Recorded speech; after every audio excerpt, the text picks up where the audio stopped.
Hello, everyone. Here Welcome we are. again. Yes, we're right on time.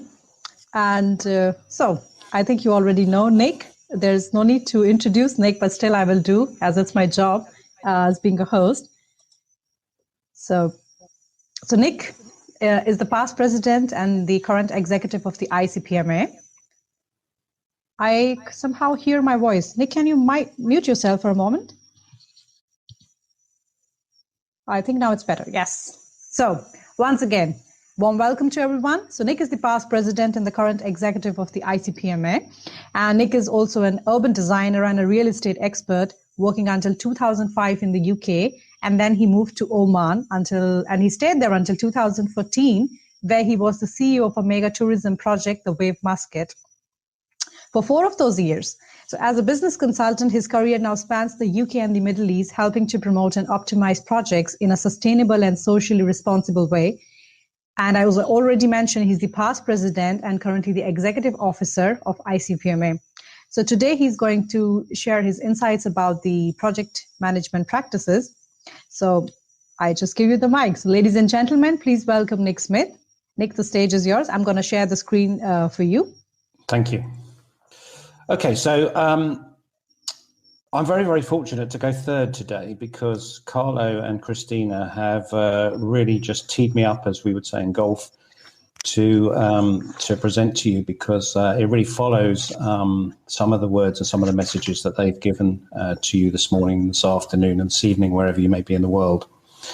And so whilst life is about timing, I'm delighted to have been given 2 slots by the summit organizers to chat to you. And in my first talk, I spoke about really the 5 things that project management primarily mean to me. And what project management really does, it helps to prioritize the tasks, it helps to build bridges between people, it optimizes processes, it creates and tracks open communications, and it reduces response times. Today, I'm not going to repeat any of what I said in the first talk. I want to talk about the building bridges thing, which for me is probably the most important. And for me, it's the essence of project management is to build bridges between people in work and at play. And if you look at this graphic here, you can see that sometimes it's sort of mentally between what's going on in our minds. Sometimes it's the physical thing of kind of shaking hands with people when we were allowed to do that. Sometimes building bridges is horizontal. There are ways of building bridges in a horizontal way between people, and sometimes it's a vertical way, like the viaduct here in the picture. And then what happens if the bridges don't work? And you can see there's some people there on the top right hand side struggling to get together with each other because there's some bits missing. And of course, sometimes the bridges actually rise up to let something pass through, like this cargo bridge or whatever it may be in the bottom right hand side. So for me, the whole idea of looking at bridges between us is an important aspect of project management. For me, it's the essence. Okay, next slide, Hargeet, if we can. So I want to tell you a story today. So rather than base my talk in some theoretical stuff, I'm actually going to tell you a story of 4 years of my life. And my story is about building bridges for these young people in this photo here.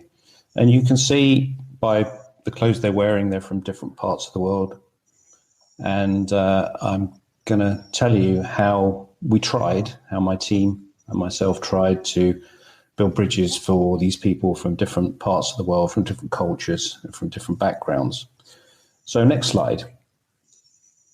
So I was 49 years old when, and had worked all my life in the UK, and come to 2006, and I was offered a job in the Middle East. So here I am on my British Airways plane, Jumbo Jet, which is they've now all sadly been put out to pasture, and I'm on my way to the Middle East to a country, the Sultanate of Oman. Some of you will know, some of you may well have been there. And the capital city is Muscat, and I was on my way to the Mystery of Muscat.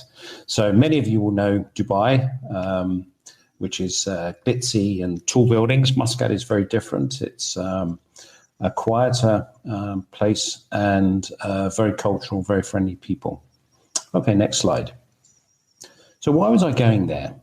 So I was going as CEO of a development, which I'm going to tell you about in a moment. And as soon as I arrived, I thought, my goodness, this is really so different from the UK, where I'd worked before. The Middle East is primarily a land where the building of relationships is paramount. So actually, you spend a lot of your time drinking small cups of coffee, shaking hands with people, and having meetings in tents.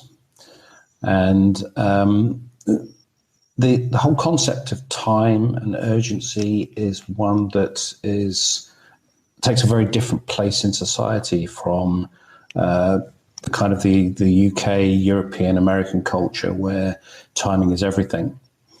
And I really had to get to learn to deal with this. So basically, it's a land of trust. And you have to drink lots of cups of coffee and shake lots of hands and sit in lots of tents and get the trust of people to actually make things work. Okay, next slide. Hargeet, could I have the next slide? Thank you. So this was a project that I was, sorry, the one before. Just show the sand again. Yeah, so this is the wave when I arrived, and it doesn't look like very much. Actually, it's 2.6 square kilometers of sand, so an awful lot of land. 2.6 million square meters of sand. On the left-hand side, which is actually the northern coast, there's the sea, which is the Persian Gulf. It's beautiful, it has whales and just lovely, lovely things in it. And actually on the right-hand side, which you can't see, there's a range of mountains. But basically, the strip of land that I was going to be involved in looked like this when I arrived, and this is the truth. Okay, next slide. So here's the master plan. Hargeet mentioned I'm an urban designer. So we took a year to put together this master plan, and the master plan shows on the right-hand side a golf course, on the left-hand side a new marina that we were going to build. There's 4,000 residential properties in there, 3 hotels, a Greg Norman design golf course, a commercial centre, 450 berth marina, and lots of infrastructure, all to be built on sand. So you could say to me, well, Nick, this is nothing like what you would have done in the UK, and you would be quite right. It's absolutely nothing like I would have ever built in the United Kingdom. Next slide. This is it for 4 years later, so about 3.5 years after construction started. And the entrance boulevard, you can see there right in the front of the picture, is being built. So this is some 3 or 4 story townhouses around a dual carriageway boulevard. And in the far distance, you can see some work going on in the ocean. And if we have the next slide.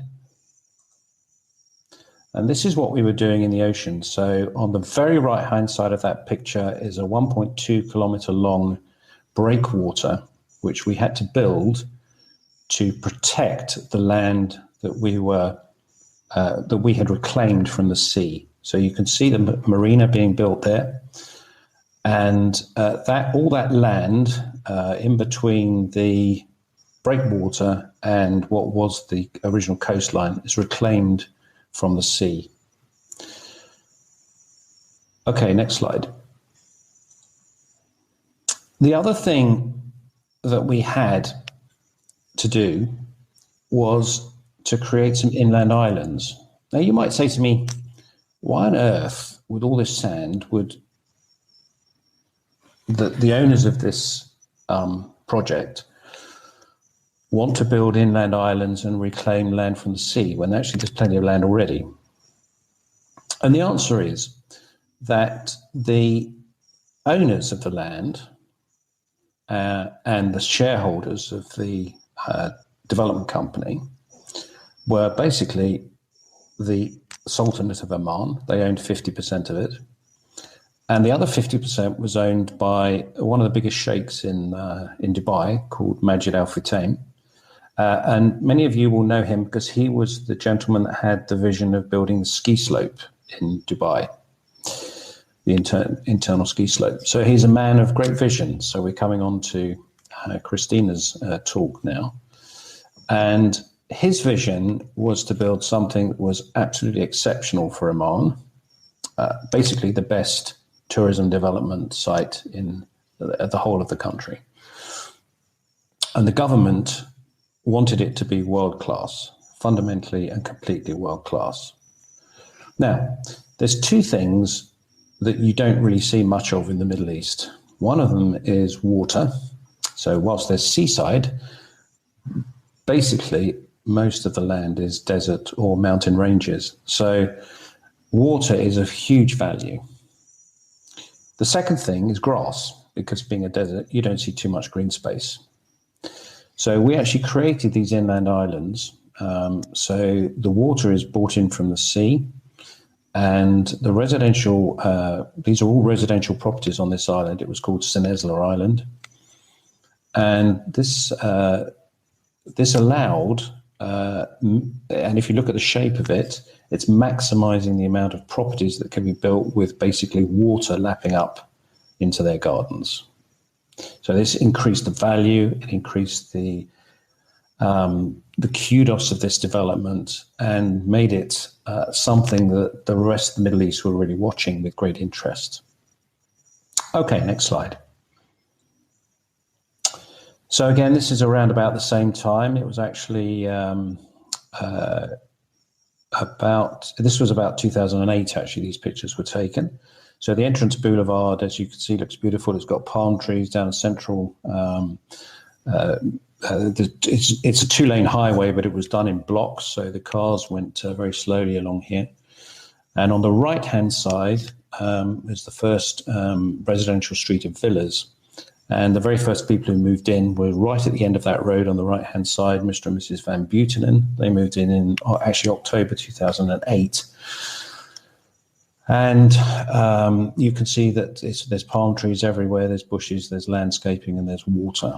And so the vision of this development was very much to make it world-class and to maximize the use of landscaping to make the scheme, the project, as valuable as possible. Okay, next slide. And we won some awards. So I was completely thrilled with this. So here are my friends, my Omani friends. So this is Amar Al-Fadl on the left-hand side, Wael Lawati, who was the deputy CEO. The gentleman standing next to me is the chairman of the board. He was a minister. Abdullah Abbas, and he was my chairman, and he was a man driven by this project. It was his baby, and he wanted to make it. He was also the chairman of Muscat, the actual city. He wanted it to be the best place in the city where people could go and enjoy themselves. This was an incredibly proud moment and a very funny picture, because actually it's photoshopped. And the 4 awards, we were awarded them later in the evening, and the minister had to go home. So we all stood there before the picture was taken with our hands ready, and then the actual awards were slotted in by photoshopping after. So it's my very favourite photo of all of my years in Muscat, and this is the one. Okay, next slide. So how did I do this? Basically, I'm a pretty simple chap, and I'm an urban designer. I've never reclaimed any land from the sea before. I've never built a golf course before. I've never built a hotel before. I've been responsible for building a lot of residential units in the United Kingdom, but none of this. But I was CEO, so I had to create a team around me to do it. So here we are getting really into what Carlo was talking about earlier. And how did I find those people to do it? this was something that was way beyond me. The total construction cost of this project was $4 billion US dollars. It's it's bigger than a lot of companies in the world. So I had to get some people that knew what they were doing, that I could trust. And so let's just talk about a couple of them for you. I'm not going to go into everything here, but I'm going to talk about the land reclamation. So you can see on the right-hand side, that's the land, part of the land that was reclaimed from the sea. It's a slightly grey colour. We got the Queen of the Netherlands, the largest dredger in the world at that time, to come and basically dig from the bottom of the ocean and pour the sand rather to make the new land. And there's the ships in the ocean doing it. And actually the team, so I remember when I was a kid, my parents used to read me this stories at bedtime, and one of them was called Jan of Wimmelland. And I remember very well the Dutch, half of their land is below sea level, so they're pretty good at this kind of thing. So I went and found some Dutch people, some Dutch experts, and we hired them to design and tell us all the technical stuff that needed to be done. And then I also discovered the Lebanese are really good people at building and doing this kind of stuff and doing these kind of things. So I went off to Beirut and met a chap called Joseph Khoury, who ran a company called Boskalis. And we hired them to basically build what the Dutch people had designed. It had all been modeled in a research establishment in Oxford, in England. So we had a real international team producing this. This was the biggest risk in the project, actually, was all of this work. I had to come to London and get insurance for it, but armed with a team of world experts, this was fairly easily achievable, and this work was done. So that's how we did that aspect of it. Next slide, please, Hagi. But of course, all these things cost a lot of money. Yeah? That was 100 million reals worth. So it was 260 million dollars worth of work in the ocean. So an awful lot of work. We had to generate some cash flow. When I arrived at the Wave, there were probably about 12 people in the team. By the time I left, there were 175. Here's a few of them. These are the cash generating people, if you like, the sales and customer team. So you can see just by looking at their dress that we've got people there from all sorts of generations. I'm hidden somewhere in the middle at the back there. We've got a very nice team. We've got the vice president in the front there, but we've got Omanis. We had people from South Africa. We had Irish people. We had a lot of different cultures, a lot of different people, because we wanted an international market. We wanted to create an international market, so we needed to make sure that in the sales team and the team that were dealing with the people who were going to give us the money to come and live in this place and come and spend their holidays there, that we had people who could speak the right language and do the right thing. So this is all about team building. I didn't know any of these people before I went there. We hired them, and they did a really fantastic job. And we, created such a lot of revenue. We had queues of people waiting to buy our properties. So it was such fun. It was so incredibly motivating. Okay, next slide. So I showed this slide actually in my first talk, and I've got 6 of these slides, and I learnt them really. I used some of these whilst I was trying my very best to do the best for my shareholders out in Oman. This slide I found quite recently, and it's very interesting that 85% of the financial success is due to one's personality and the ability to communicate, negotiate, and to lead people. And only 15% is due to technical knowledge. And I kind of looked at myself and I thought, actually, that's probably where I am. I think that whilst all of us probably listening here are good at a few things. There's a lot more things that we know a little bit about, and there's some things we know nothing about. So I had to be sure that the stuff that I really knew nothing about, I had people who were experts, who were in my team, who could help me. And so this for me is a really important thing, but it's no good then turning around to the experts and saying, no, I don't believe you. You have to have empathy with them. You have to be a leader who shares the vision and talks empathetically with the team, that can deal with all of the various opportunities as well as the problems that come up whilst you're trying to do what we were trying to do. And believe me, we were pioneering. This had never ever been done in Muscat before. Nothing like that had ever been done before. Okay, next slide. And I also showed this slide, which this is probably my favorite proverb. If you want to go fast, go alone. If you want to go far, go together.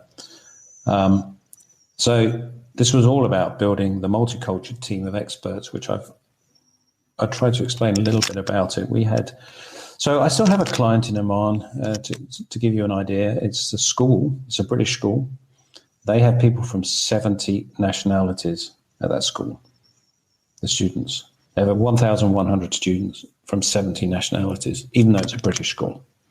And we were very much like that. We had people from all over the world. We had Filipinos, we had Sri Lankans, we had Indians, we had South Africans, we had Australians, we had people from New Zealand, we had Dutch.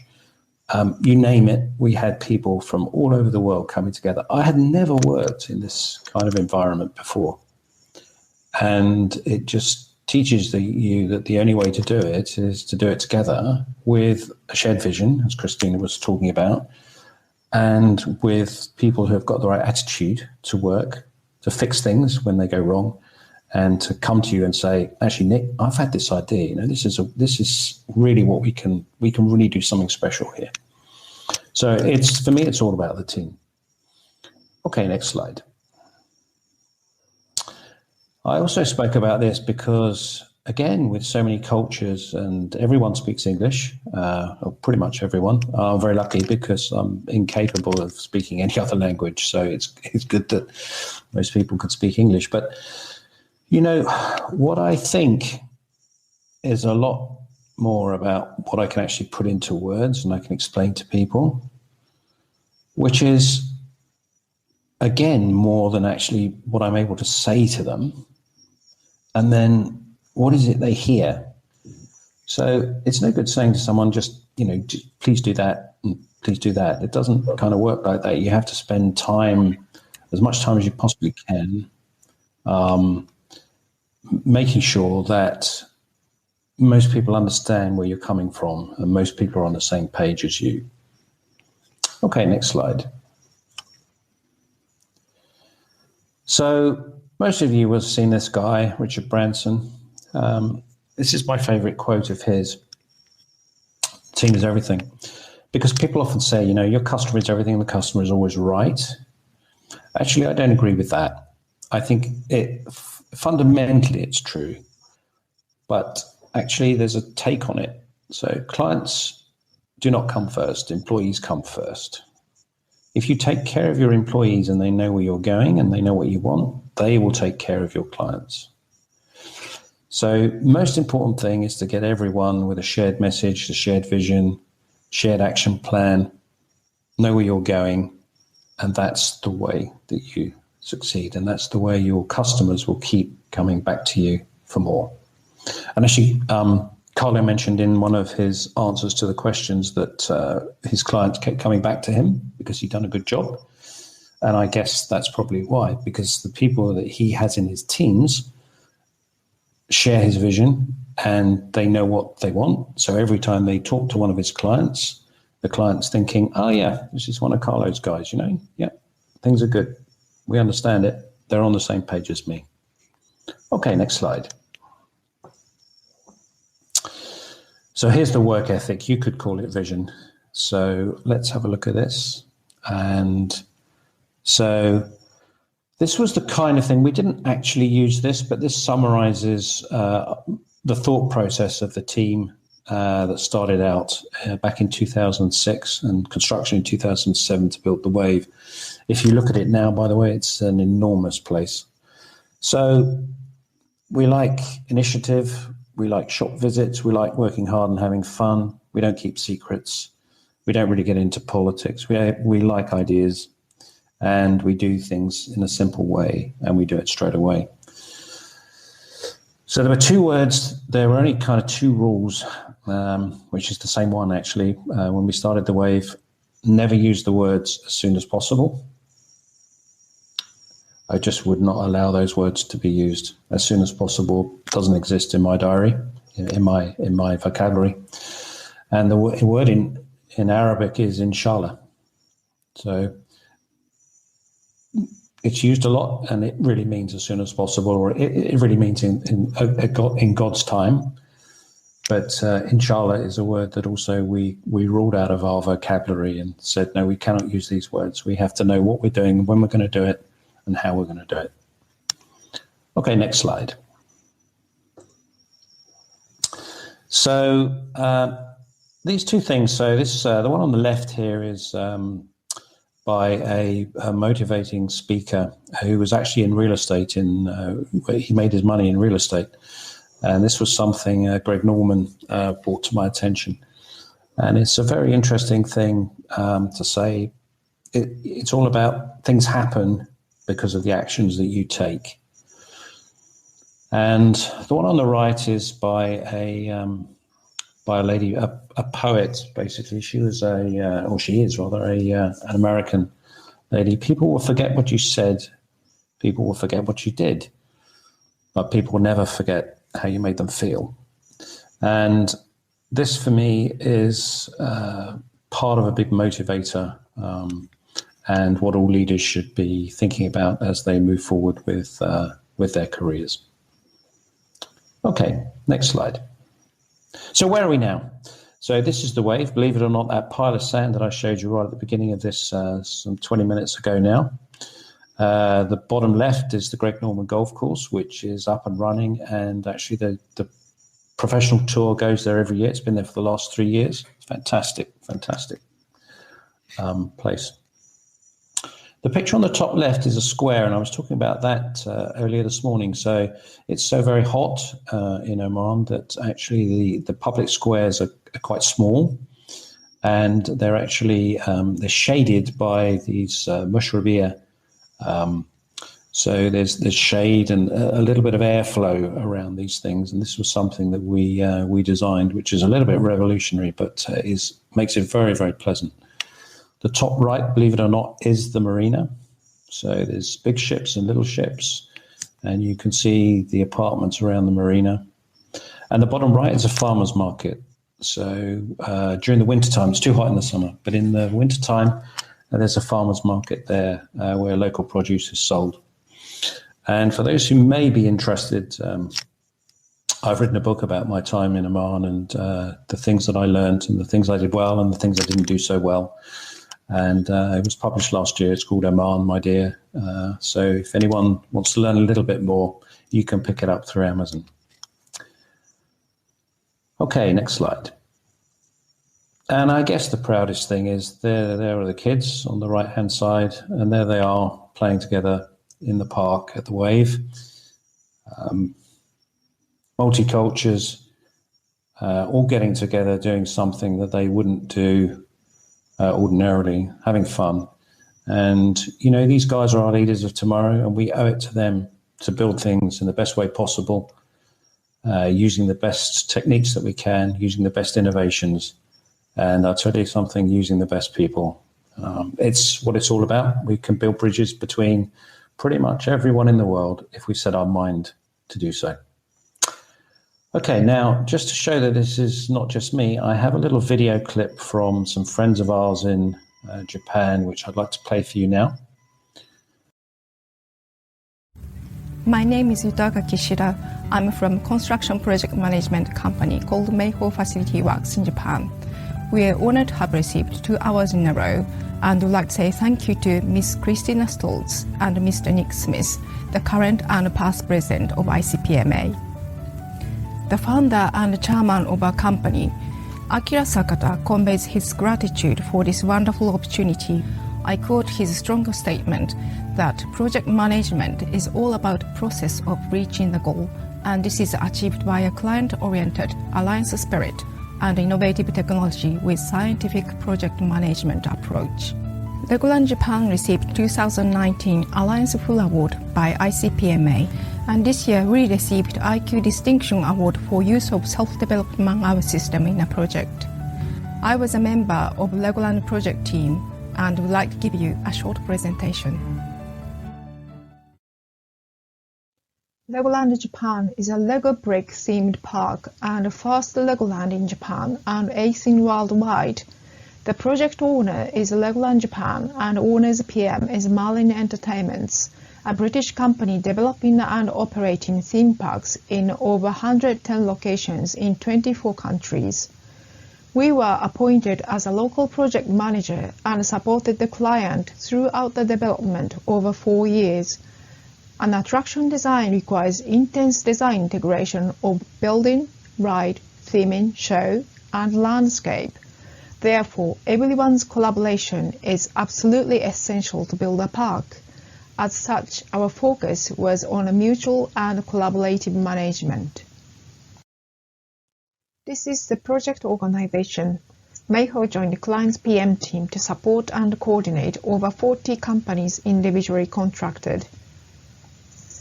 We organized 4 teams to generate strategic collaboration with owner's PM. The core team played the role of communication bridge among stakeholders. The team consists of bilingual PMs experienced in theme park development. The tech team provided technical advice, conducted cost assessment, and design reviews. The site monitoring team supervised design builders' construction supervision work, checking quality and safety in concealed parts of the buildings. The administration team supported procurements, contracts, insurance, and document preparation. How did we mobilize the team effectively? Open management process is a key to effectively manage this unique project.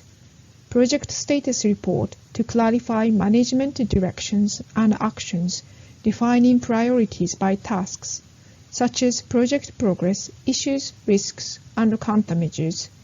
This enabled owner's PM to make timely decisions, and we could take immediate actions. Meiho man-hour system constantly monitor the gap between simulated and actual workload to illustrate project soundness. An expanding gap prompts us to determine whether countermeasures for the events are needed. We utilize this man-hour data for fixed-rate time charge billing. This enables us to provide proactive and flexible management. Business Process Collaboration System is a cloud-based platform which allows project members to access project data anywhere, anytime. This is Legoland Japan site. 5 vehicle pools and parking lot previously occupied the site and needed relocation after construction of new motor pools. However, the lengthy cost discussions between the leaseholders and the client were anticipated. Keeping schedule to meet the grand opening date was a top priority in this project. To resolve this potential delay, owner's PM and we appointed a design consultant as an innovation architect before DB selection. The innovation architect prepared schematic design and we submitted the rough cost to build a consensus between the parties. After this process, the design builder immediately started detailed design, saving 5 months of schedule. Theme park projects usually adopt a design-bid-build scheme with detailed design because an attraction needs a considerable amount of design integration of ride and show. Japan project, however, required bidding with a schematic design to gain the earliest firm price. We faced a serious project delay due to costing because of a lack of theme park experience.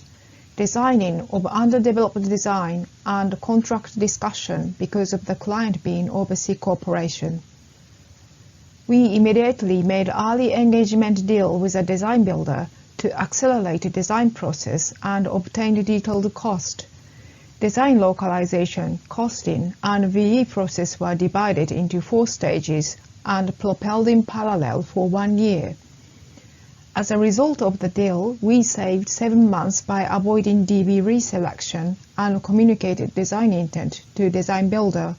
Moreover, we achieved 24% cost reduction by VE and settled the construction contract within the target price.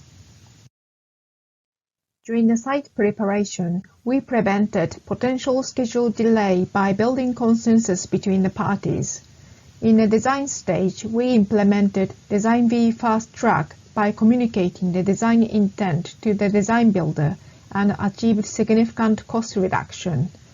As such, may fulfill the role of communication bridge to unite everyone's strengths to overcome all the challenges. Senior project manager conveyed a compliment that this project cannot be accomplished without Meiho's support. We think the fusion of everyone's knowledge and experiences through bridging was truly the process of trust building among all players. The success of this project was a result of an evolving spirit of collaboration, which, just like Lego bricks, allow infinite creativity. Thank you again for the awards, and thank you for your attention. Should I share my screen again, Nick? I think it's just the thank you. If you put the thank you slide up if possible, but there's a couple of points on what Yuki was saying there that I just want to pick up right at the end. It's the comment about Lego bricks having infinite flexibility is a really extraordinary comment, and Lego are one of the most really fantastic companies in the world, and everyone who's got kids has had Lego in their lives. And this is the way that Lego think about it, So that's, for me, it's a really big message about project management. And it was really interesting. That was not scripted. She used the word collaboration, and she used the words building bridges. And it's very interesting to see how successful companies around the world start to think about these kind of things. So for me, my outtakes are create a work ethic that's inclusive, leadership matters, and people are the key. Thank you for listening. Thank you so much, Nick. Again, I would say that was a wonderful presentation, and we got to see some nice pictures from Oman. Well, as you shared the first picture, the barren land with a lot of sand, oh my God, it's quite hard to imagine that you built a spectacular project there and people are actually living there. And as you said, like there is always a problem for water, and there is not enough water in deserts. And well, we have seawater, but it's salty. Can't use it directly. So yeah, a spectacular project, I would say. And all the things that you shared today. Well, we also heard from you on the day one. So I think it was kind of a continuing discussion that we had today. And also, like, I'm so happy today that all of the speakers had, they had different perspectives, but the same goal. So we had a continuous discussion starting from Carlo, Christina, and you. And I hope Mr. Adesh Jain will have something to add as well in the same direction. So not taking too much time, we have one question from Christina, and she says, thank you, Nick. What was your biggest challenge when building bridges, and how did you overcome it? Okay, so interesting question, and I'm going to give you an answer which I'm sure you're not anticipating. So actually, with the team of people, it was quite easy because we had this vision, we knew what we wanted to do, and everyone, pretty much all the employees and all the people who were running it bought in. My biggest challenge actually was my board members. So I mentioned to you that they were the Sheikh from Dubai and the government of Oman. And actually, they did come at it from different perspectives. And there were four representatives each of them was represented by 4 people on the board. So I sat on the board, and then there were 4 from Majid Al Futtaim and 4 from the government of Oman. And they were very different people. And so my biggest challenge as CEO was trying to get them to agree to do the things that we all wanted to do. And clearly they were the shareholders, so ultimately it was their decision. So the chairman, who I showed the picture of, was very influential. And for the 4 years that I was there, he really drove it as his baby. So he was very helpful. So basically, when I felt that the directors were not on the same page, I would go to the chairman, and that's how I got over the problem. I'd say, Your Excellency, Abdullah Abbas, I wonder if I could come around to your house and have a cup of coffee with you. And he'd say, yes, Nick, off you come. And actually, we live just around the corner. And I would say to him, Abdullah, I've got a problem with this, or I've got a problem with that. He said, okay, I'll help you sort it out. So that's how it was resolved. I had to use my chairman. Well, as you said, building bridges with people always work out at the end. That's how you go forward. Wow, fantastic. So we have definitely more questions, one more for Christina, but would you like to take it now or in the open session? I think we are just doing it back to back, all the sessions, and might be audience want to excuse themselves for a moment and come back to the next session. But we can do it quickly if you would like. Nick, you're muted actually, can't hear you. So how do you ensure you're a specialist of a field you are less aware is a true specialist? Yeah, so, well, very interesting. So you ask for their track record, obviously, and you know, clearly I didn't just go out and find a Dutch person to help me design all of that. It was peer reviewed. The cost was so enormous, and it was the biggest risk. I mentioned it in the thing, but in the presentation, it was the biggest risk that we had. So everything we did in the works in the ocean were peer reviewed by other consultants, and we then made a decision. So yeah, that was something. These massive projects, you have to do it. And I mentioned the insurance, you have to do it for insurance purposes too. And actually that breakwater was designed to withstand a 1 in 250 year storm. So the highest, I mean, basically it's never happened, a storm of that size in that area. So it was a massive undertaking to do it. So, yeah, I mean, basically all the experts I used, whether it was infrastructure in the ground or whether it was actually the architects. Greg Norman designed the golf course, and Greg is, you know, a very well-renowned designer. But we went to Gary Player. We went to actually 4 Jack Nicklaus. And we chose Greg Norman. So, yeah, you peer review everything and make sure everyone's on board. Thank you, Nick. We have one more question, but I'll leave it to the open round so that we have at least 5 minutes break before we start the next session. I hope that's okay with you, and that's okay with Geoffrey and the audience as well. And Geoffrey's question is really good. Yeah? So, okay, let's keep it to the end then. Okay. Okay, then thank you so much, Nick, and thank you so much, the audience, for listening and for these interactive sessions. We're really honored. So we'll take a 5 minutes break, and then we'll see you in 5 minutes for the next session. Yeah, thank you very much.